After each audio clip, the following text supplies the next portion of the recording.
Frozen পরোটা শেষ হলে আমার যেন কেন টেনশন লাগে। ভাবছি আজকে একটু বেশি করে বানিয়ে রাখি, অনায়াসে যেন ৩-৪ দিন হয়ে যায়। তো আজকে একটু কাজের চাপ কম ছিল, রান্নাবান্না ছিল না। আজকে যেহেতু আমার একটা বিয়ের প্রোগ্রাম আছে রাত্রে, সেজন্য ভাবছি তেমন রান্নাবান্না করব না। আর আপনাদের ভাইয়া আজকে বাসায় খাবে না।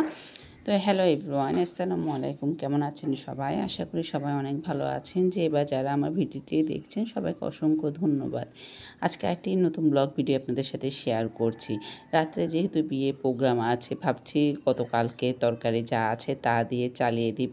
আর একটু সালাদ করব, আর সাথে 2টা ডিম ভাজি করব, পেঁয়াজ বেশি করে, টমেটো দিয়ে।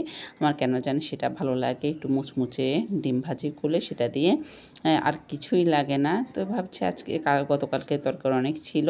আপনাদের ভাইয়া যেহেতু খাবে না, ও না খাইলে আমার তেমন একটা ঝামেলা হয় না।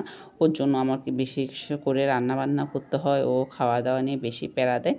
যাই হোক, এখানে আমি ডিম ভেজে নিলাম আমার মেয়ের জন্য আর আমার জন্য। আমার ছেলের জন্য চিকেন আছে। ও আবার ডিম এরকম খেতে চায় না, পেঁয়াজ কাঁচামরিচ দিয়েও ডিম তেমন একটা পছন্দ না। ভাতের সাথে বিশেষ করে ওর জন্য চিকেন লাগে। তো আমি সবসময় চেষ্টা করি আমার ছেলের জন্য চিকেনটা রেখে দেওয়ার। ও যেহেতু চিকেন ছাড়া খেতে চায় না। তো আজকে চিকেনও রান্না ছিল, ডালও রান্না ছিল, আর আগের তরকারিও ছিল। যার কারণে আজকে আর তেমন কিছুই রান্না করব না। যেহেতু পুরুষ মানুষ না থাকলে তেমন একটা সমস্যা হয় না।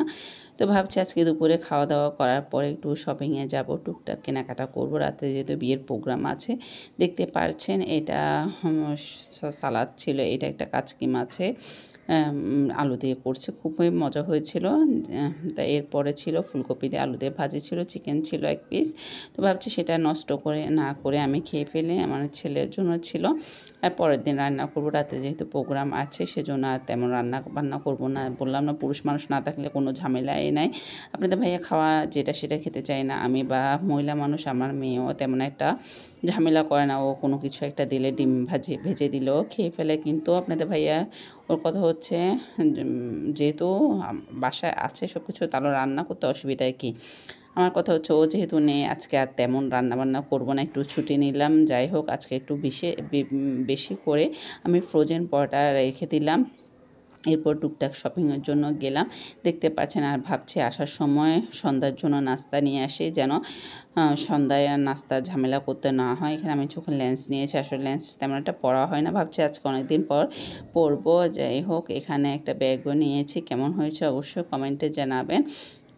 যাই হোক, আজকে আর সন্ধ্যার নাস্তার ঝামেলা করব না। আজকে একটু আরামায়েশে দিনটা কেটে গেলো। একটু বেশি করে ফ্রোজেন পরোটা বানিয়ে রেখেছি। আর এই মুচমুচে পরোটাটা আমার খুবই পছন্দ। কার কার পছন্দ অবশ্যই কমেন্টে জানাবেন। সবাই ভালো থাকবেন, সুস্থ থাকবেন, আমাদের জন্য দোয়া করবেন। আসসালামু আলাইকুম।